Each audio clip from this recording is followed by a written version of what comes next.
What is happening? Welcome to the Plus Pitch Podcast, your more pitching podcast from PitcherList.com. My name is Nick Pollack. Today is July 9th, and oh yes, we are going to talk about baseball. We have Jack Flaherty. We got some Jack Clarity yesterday as he had a great game against the Rays. 6.1 innings of 2 earned runs, 7 hits, and 1 walk with 8 strikeouts, 16 whiffs, 34% CSW, and 93 pitches. What is really good about this one for Jack Clarity is that his curveball was amazing. 52% CSW on this one, 9 over 27 whiffs. It's what you want to see. What's also really interesting to me is his usage in 2-strike counts is kind of odd.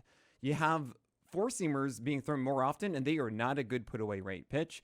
And then you also have sliders not executing those 2-strike pitches as well as you like to see. So we saw a bad slider in a 2-strike count. We saw a home run off of a 1-2 fastball that was terrible right down the middle to Ronda in the first inning.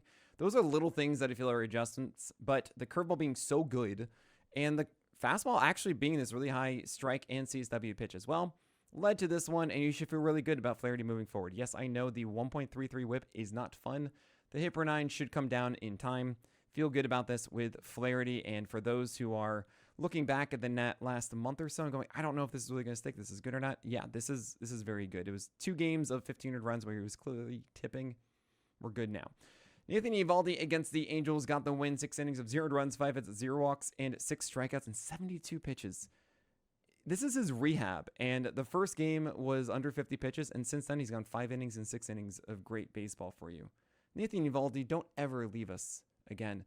Will Warren against the Mariners got the win. 5.2 innings of 0 runs, 4 hits, 2 walks, and 4 strikeouts. Just 5 whiffs, which is a little disappointing, understandably so. But the 4-seamer and the sinker command was much better. And I really do think that we're going to see the sweeper, the curve, and the changeup perform better than 2 over 38 whiffs moving forward. The sweeper was more of a called strike pitch in this one. That's fine. But we really do want to see those put-away pitches so they can get more than 4 strikeouts. You have Nick Paveta against the Diamondbacks. 5.2 innings of 0 runs, 2 hits, 3 walks, and 7 strikeouts. It's so nice to see Paveta have a successful time without allowing a home run. That is the biggest thing that I'm just worried about for Paveta. As again, he's had a ERA above 4 every year of his career. He's not there now. He's close to 3. And it's all about those home run rates. So hopefully we get there. We also saw a sweeper, just a 43% strike rate. But it worked against right-handers when he did throw it. It really is just the 4-seamer looking so good upstairs and the curveball down. For Paveta, and the fastball also doing well against right-handers. Woods Richardson against the Cubs got a win. And he got the gold star too. 5 innings of 0 runs, 2 hits, 3 walks, and 4 Ks against the Cubs, mind you. He did it also in 61 pitches because the Twins give him such a short leash that we really can't expect him to do well on a given night in those pitches. Be efficient enough to go 5 innings, to do it without bad ratios or anything like that. It's nice. It's a birthday party. Comes around once a year and we celebrate. But you really should not be leaning into this with Woods Richardson. There really isn't anything to get excited about. Merrill Kelly has done really well for you. He is, you could say he's the Spider-Man. I think he's a little bit better than that. That is the best Toby of the 2025 season. Tobey Maguire, the best Toby there is. 7 innings, 1 earned run, 4 hits, 0 walks, and 4 strikeouts. This was against the Padres. You did your good thing. You have a great defense behind you. It's all fun, and you just keep rolling with it. Oh my gosh, speaking of fun, Jacob Mizorowski. We call him J-Miz. 6 innings, 1 earned run, 4 hits, 1 walk, and 12 strikeouts for a win against the Dodgers in Milwaukee. 21 whiffs, 40% CSW across 91 pitches. He got the golden goal for the night. He got 0-2 to Ohtani to start the game. He threw one of the greatest curveballs I've ever seen at 90 miles per hour back foot. It was unreal. So Mizorowski, he got a little bit, a little confident here. Okay, I'm going to strike out Ohtani with the same pitch I just threw to him. And he throws an 88 mile per hour curve. Maybe it was 86, but it was not nearly as good. It was well over the plate, and Ohtani hit it out. And that was it. That was the only run of the game given up by Mizorowski. So it was 6 shutout with 3 hits. 1 walk and 12 strikeouts after that. Oh my gosh. Yeah, he's just stupid good. And the thing is, in the preseason, I wrote, if he can go 65% plus strikes, then he's a top 20 pitcher. End of sentence, right? Just stop. Full stop there. But the thing is, he's actually top 10 or top 5 because the curveball and the slider are just that good too. The slider he threw to Mookie Betts to strike him out. Oh my gosh. It was 97 that started over the plate and was very much off of it by the end of it at 97. And it was insanely good.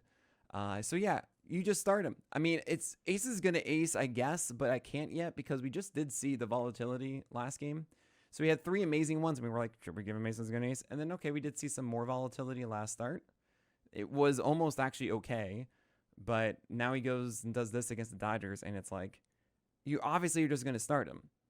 So if he does another start like this, I think I'm just going to give him ace as an ace. I mean, let's be honest, guys. I don't know where I'm going to put him, but Jacob Mizorowski is just so dope and makes us feel dope. It's so great. Sorry for like saying things that doesn't matter for your fantasy teams, because if you have Mizorowski, great. If you don't, you're sorry. But Chris Bassett against the White Sox, 6 innings, 1 earned run, 4 hits, 1 walk, and just 1 strikeout. How am I supposed to butter my bread with this? His cutter went 29% strikes with a 36% non-competitive rate. Oh my gosh. Yeah, that's called not having a pitch at all.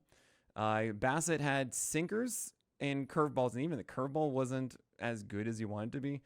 Yeah, I don't really want to go with Bassett. I'm happy that it was the White Sox, but like, it's just not really something you need to be rostering. And he gets the Giants next in Toronto, possibly after the All-Star break. If that's the case, fine. He'll be questionable. I really don't think that Chris Bassett is very good. You have Jeffrey Springs against Atlanta. It was sunshine and rainbows here. Got the win, 6 innings, 1 earned run, 6 hits, 1 walk, and 2 strikeouts. Atlanta honestly was just like, oh, you want to throw a fastball in the zone? Sure, whatever. Come on in. Lots of called strikes here, 30%. And the changeup had a 47% chase rate. And then Koufax helped out with those fastballs and those changeups, and that was it. You don't really want to go after Jeffrey Springs. He's a desperate streamer. You have Robbie Ray going a Philly against Philly. That is 5.2 innings of 1 earned run, 4 hits, 3 walks, and 5 strikeouts. 12 whiffs, 21% CSW. He did have some careful Icarus here with 2 runners on when he left that were stranded, but he also did allow his first run in that 6th and just couldn't get through it. And it's so interesting because I've been saying, oh, Robbie Ray, you don't need to go 60% four-seamers. Like, you can go 40%, 45%. Trust your secondaries. So he did. And this was the game where he did not have those for strikes. The curveball was around 60% strikes, but the slider was a 53%, and the changeup was 47%, and he threw those total 60% with the curve. So maybe you should have thrown more fastballs at this one. But yeah, I appreciate you being productive regardless. Obviously, we like Robbie Ray. Woods Perez, we certainly love too. This was in Cincinnati, so that lineup isn't very good. Fine. But he got a win. 5 innings, 1 earned run, 2 hits, 0 walks, and 8 strikeouts. We saw something new here. A sweeper from Woods Perez. Not just the slider and the curve. And that changeup, by the way, that he still is trying to make work. He's trying really hard. He threw like 9 of them. And no, they were not good. I think it was 1 strike out of them. But at least he's trying against lefties. The sweeper is working against right-handers. And 4 for 11 whiffs. He had 2 strikeouts on that. There were only 2 of them that were really just not what he wanted out of them to right-handers. But then then they had the curve against lefties not really exist. He tried a couple of them. 3 of them were just up and away and out of the zone. And then maybe the slider was really the helper. The point of the matter here is that Woods Perez has a 4-seamer that's at 98, and it's great. This is a foundational 4-seamer that everybody wished they had. The only question is just what is he going to support it with? Right-handers, he seems like he's got it down with his slider and his sweeper. Sweet. What is it against left-handers? The curveball has showed up in the past, wasn't here. The sweeper kind of existed. The slider kind of did. That's going to be the thing moving forward. But he's at 88 pitches, 5 innings. We're all really happy with Woods, and he should just keep getting better as the season goes on. Taijuan Walker against the Giants actually went 4 innings of 1 earned run. I guess that's a birthday party for him because we expected nothing. And I don't even know if he's going to get another start because it could be Andrew Painter after the All-Star break. It could be Mick Abel back up. I don't know. I mean, look, the Phillies, the gamble paid off with Taijuan Walker stepping in instead of Abel. So good job there, I guess. Brian Bayo against the Rockies in Fenway. So this was Rocky Road. Even though it was Fenway, it still is a thing. And yeah, this was a complete game. 9 innings with a win, of course. 2 earned runs, 5 hits, 1 walk, and 10 strikeouts. 15 whiffs on 107 pitches, 34% CSW. This was a game that, I talk to Eric Samolsky all the time. And you guys know he's a big Bayo believer, and I get it. And I want to be as much as he is. He was so stoked about this one. He was giving me all the roundup puns. We've done it before. We done Bayo Clinic and everything like that, right? But here's the thing. This was the game of his sinker attacking right-handers more than I've seen, I think, ever before, right? It was remarkable. 58% usage to right-handers, 68% zone rate, not strike rate, zone rate. And their worst chases out of the zone too, right? And then you have only 2 hits allowed on 34 of those sinkers thrown to right-handers. That's the attacking Bayo that we want. We don't want the nibbling one who's inefficient and everything. We want that. Cool. Now against left-handers, what are you doing? Well, four-seamers are there. Four-seamer is good as a surprise pitch upstairs. To be the foundational fastball, I don't think is great. The changeup also was okay. It had a sub 60% strike rate, had 5 whiffs on 14 thrown, but it was inconsistent. A third of them were non-competitive with 36% NC rate. That's really bad. And I don't really think that Bayo has a consistent left-handed approach yet. The cutter, not really a major player either. And this is a bit of rocky road here. Now you get the Rays in Fenway. I'm a little scared of that. And then you could be getting, after the All-Star break, at Wrigley for the Cubs, and then hosting the Dodgers in Fenway. I don't think I really want to start Bayo for any of those 3. So it could be a path of, oh my gosh, Bayo is figuring it out.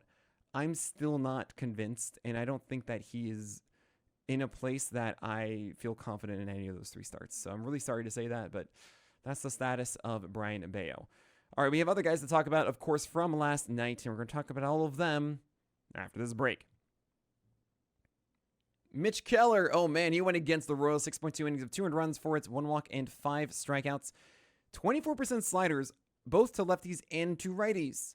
I love that. Please do that more often. Maybe get it up to 30-35%, because that is 0% non-competitive rate, and your fastballs are dead zone. Please do that. This is the first time I'm like, oh, maybe there's something here, because you're actually throwing them to both sides of the plate. You're not doing situationally. Do that. Seth Lugo just continues to be a phenomenal starter for your teams. 2.67 ERA and a 108 WHIP across 101 innings after last night's 6 innings, 2 earned runs, 4 hits, 1 walk, and 5 Ks. 82 pitches here. Yeah, just 5 strikeouts. I understand he's had like multiple 7+ strikeout games the last 4. But yeah, we're obviously happy about this. I wish he got a win, but Keller. You have Clayton Kershaw not acknowledging Jacob Mizorowski, which is absurdly annoying, and he should. Because Kershaw, it's on you to welcome in the next generation of stars in the majors, right? They're looking to you to put them under their wing and make it all work, and everyone's happy. Instead, you're going to be like, oh, who's Mizorowski, the guy that twisted his ankle? I mean, come on, man. 6 innings, 2 earned runs, 6 hits, 1 walk, and 3 strikeouts. You got a loss. You're not Tatiaga anymore. The ace is always going to ace. That's not you. Koufax had to help you out here, okay? The slider's down. That's nice. You throw 89. He throws over 10 miles per hour faster than you. Like, come on. Let's not big time, okay? Yeah, it's annoying. And also, Kershaw, I don't really trust. I don't even think that he's going to survive through August. I think he honestly came back to get 3,000 strikeouts, and everything else is just gravy at this point for his career. I don't think the Dodgers are banking on it either. Shota Imanaga against the Twins, 6 innings, 2 earned runs, 5 hits, 0 walks, and just 1 strikeout. How am I supposed to butter my bread with that? This was his splitter getting a 63% zone rate. That should not be that high of a zone rate. That is a high rate for a fastball. George Kirby's, I'm celebrating when it's underneath the 50% zone rate. For a splitter, that is especially a whiff splitter, should be down. It wasn't. But, it still worked. Like, it's still hard to hit, so fine. But just that's why you have fewer strikeouts. Ryan Pepio against the Tigers, 6 innings of 200 runs, 3 hits, 3 walks, and 6 strikeouts. 15 whiffs, which is great to see. And 3 walks, I understand we're not really happy with that. He threw a sinker to right-handers, Pepio. He went 43% strikes, and I'm actually really, I don't know, it's really weird that it was 13 sinkers and only 8 four-seamers to right-handers. But again, it wasn't like the best four-seamer we've seen from him. Fine. I like that the cutter's still involved here. I like that the changeup's good. The slider, well, actually, the slider is just chaotic, and it's just, what are you doing here? But yeah, it's something where Ryan Pepio is going to have his four-seamer moving forward, and this is also a productive start. So we don't have his final form yet. Get excited about him. Brandon Young did well against the Mets. 5-point innings of 200 runs, 5 hits, 0 walks, and 6 Ks. Here's the thing. Four-seamer is 94-95, and it has 18 inches of vert with a average to above average height-adjusted VAA that is like somewhat flat, which means that 18 inches of vert is generally actually going to be a little bit better than your typical one. So that's cool. Thing is, he needs to make sure that he's elevating that properly, and his best pitch could be his changeup, which had 6/20 whiffs and 80% strikes with a home run, but it was against lefties, and so the lefty approach was good. The righty approach was not. It was very much, what is there? Are your breaking balls there? No, not really. I guess so. They're just that. That is what you get against righties, and I don't love it. It's not a high four-seamer. So if you get a lot of lefties, if like he goes against the Nationals, that might be a very sneaky stream. However, he gets the Marlins next. We'll see how that goes. I don't really think that Brandon Young is the next thing, but if he is going high four-seamers and can really nail that, with the changeup, it's kind of Paddock-esque, right? And that might work out well if he does actually have something else outside of fastball changeup. Sonny Gray against the Nationals did well. 5 innings, 200 runs, 5 hits, 1 walk, and 6 strikeouts. Got the win. Cool. He still has that sweeper that works really well to left-handers for strikeouts. Kyle Freeland, oh my gosh. Careful Icarus here. He had 5 shutout frames before a tough 6 and landed with 5.2 innings of 300 runs, 4 hits, 2 walks, and 6 Ks. Oh man, it's frustrating because he almost had it away from Coors, but yeah, you didn't really expect anything anyway. Joey Cantillo had a much better game than the 4-inning, 300 run, 5 hits, 3 walks, 7K line. 7K should tell you a lot here. 15 whiffs, 36% CSW against the right-handed Astros across 84 pitches. His four-seamer went 41% CSW. His changeup went 11 for 30 whiffs. He has a pitch count above 84. Now, he didn't execute pitches when he needed to. He wasn't efficient inside of at-bats. The Astros really fought well, made this laborious. And he entered into the 5th, got those first 2 runners on, and then got pulled, and that means he had a bit of a careful Icarus here. Is 1 earned run through the first 4. I am very encouraged by this game from Joey Cantillo. He gets the White Sox on Sunday. That, to me, is a really good stream. He's going to be a probable starter there for Joey Cantillo. Circle that one. You have Jake Irvin against the Cardinals, and yeah, he's not in rhythm. And if Jake Irvin isn't in rhythm, oh my gosh, 14% curveball usage with just 29% strikes. Oh boy, 4 earned runs in 6 innings and 10 base runners with 4 walks and just 3 strikeouts. Logan Gilbert had a careful Icarus with a 3-run shot from Giancarlo Stanton in the 6th inning. Yeah, that was really annoying. Logan Gilbert, can you not go 5.1 innings of 5 earned runs, 7 hits, 2 walks, and 5 Ks? You should be going Blake Snell blueprint. 4 seamers up, sliders down. It's right there, and you still struggle to do it. So I can't give you the aces gonna ace tag yet. I've been wanting to, but you haven't been acting like one. Let's go. Clay Holmes. Okay. The Adobe. 5 innings, 5 earned runs, 7 hits, 1 walk, and 5 Ks. And Clay Holmes has had a rough couple of weeks with walk rates and all of that. And at least he got 1 walk rate here. And he was actually only allowing 1 earned run through 5. And then he allowed the first 4 base runners on in the 6th. And that made it 5 earned runs. So I would be saying, hey, look, everything's fine with Clay Holmes. However, Sean Manaea is returning. And it looks like they are going to be piggybacking Sean Manaea with Clay Holmes, which makes sense. The Mets have made it clear that, hey, look, we're not trying to just go Clay Holmes every 5 days. We need to slow him down and make sure that he's all right after not starting last year. So when would you do that? Well, you would do that in July and some of August as the Mets are preparing for a playoff run. You want him to then ramp up and be good for September and, of course, then be ready for the playoffs. So you do it now, and if you're in fantasy, it could mean he's going after Manaea, which might be okay, but it does seem like to me that Clay Holmes is a drop at this point. You're not going to get the volume that you wanted before, and it's going to be a little bit more volatile. I just feel that Clay Holmes is also someone that you don't need a stash for September. Like, he's not an ace that you're going to hold on to for a month and then expect to get that great production later. It's not like the Ohtani situation, right? So Clay Holmes, you've already kind of borderline, and now it's just like, all right, we're not going to do this. You have Jose Soriano against the Rangers, 4 innings, 5 earned runs, 3 hits, 5 walks, and 4 strikeouts. He's a hipster. My gosh. Poor execution, awesome stuff. Peas. His sinker is everything, right? If he has a good sinker, he can do well.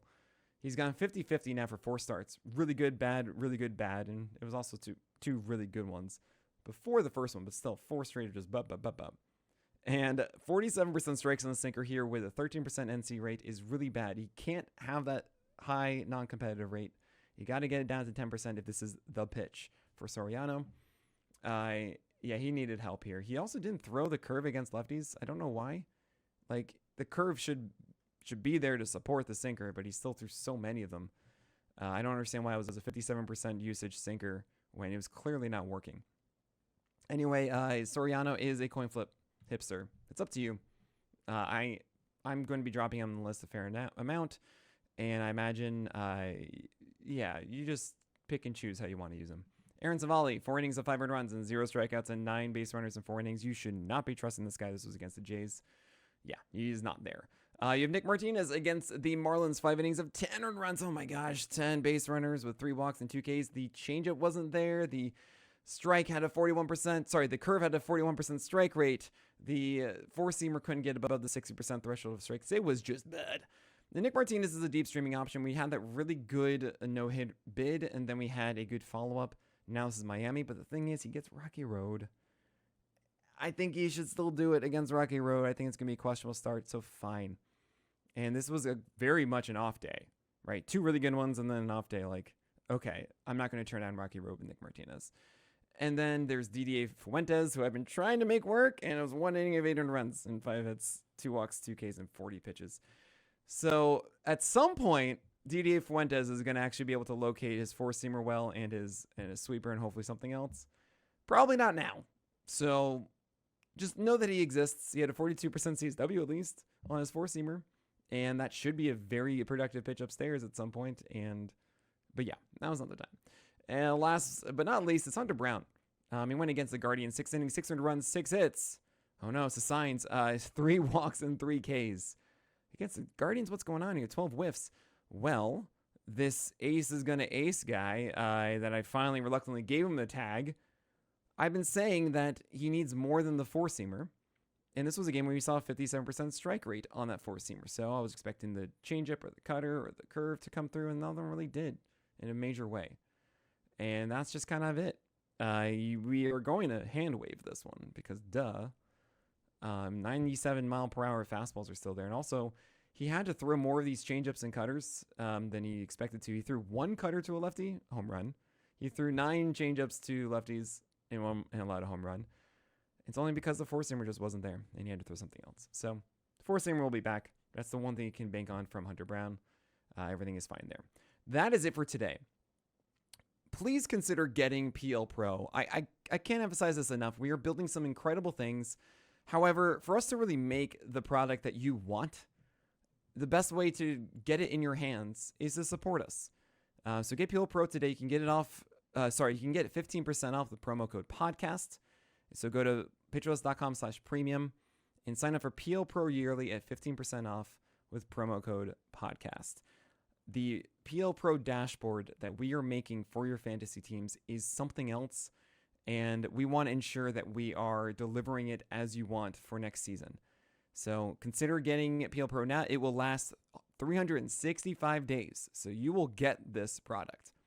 So help us make it. Go sign up today if you haven't at pitcherlist.com/premium and sign for 15% off with promo code podcast for PL Pro yearly. That is it for today. Thank you all so much for listening and subscribing. My name is Nick Pollack, and may your BABIPs be low and your strikeouts high.